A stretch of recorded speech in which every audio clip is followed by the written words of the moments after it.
U.S. will send a massive arsenal to Ukraine in the next few weeks, President Joe Biden announced Wednesday, March 16th, including Stinger missiles and battlefield drones, included in an $800 million assistance package, or 800 Stinger anti-aircraft systems, 2,000 Javelin and 6,000 T-4 anti-tank missiles, 1,000 light anti-armor weapons, 100 small tactical drones, 5,000 rifles, and 20 million rounds. The package also includes 25,000 sets of body armor and helmets, enough to outfit about 10% of the entire Ukrainian armed forces' claimed pre-invasion strength.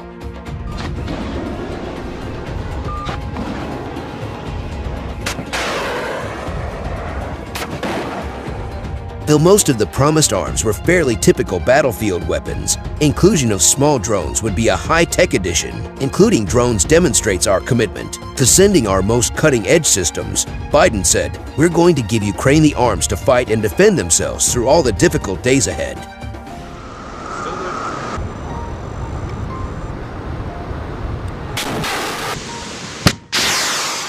The U.S. previously sent over 600 Stingers, 2,600 Javelins, 5 Mi-17 helicopters, 3 patrol boats, 4 counter-artillery and drone tracking radars, 200 grenade launchers, and ammunition.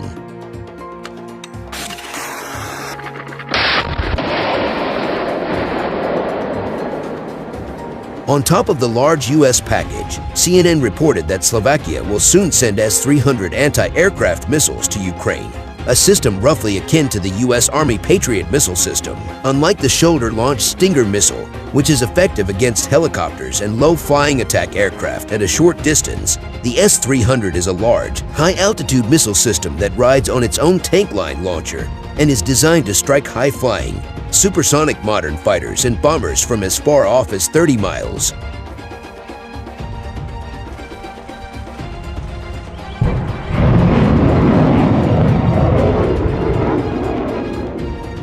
A senior defense official said Wednesday that the current Russian forces in Ukraine represent about 75% of the nation's battalion tactical groups, the core land maneuver units of the Russian army.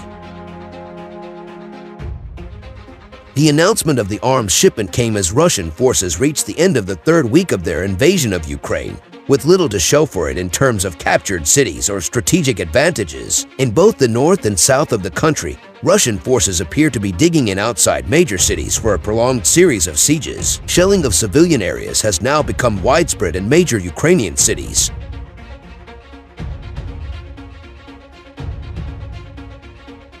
The Wall Street Journal reported that a major push toward the seaside city of Odessa had been set back in the village of Voznesens, where locals turned back a Russian armor brigade with defensive positions, U.S. Javelin missiles, and small arms. The journal reported that villagers destroyed 30 of 43 Russian armored vehicles and killed at least 100 soldiers.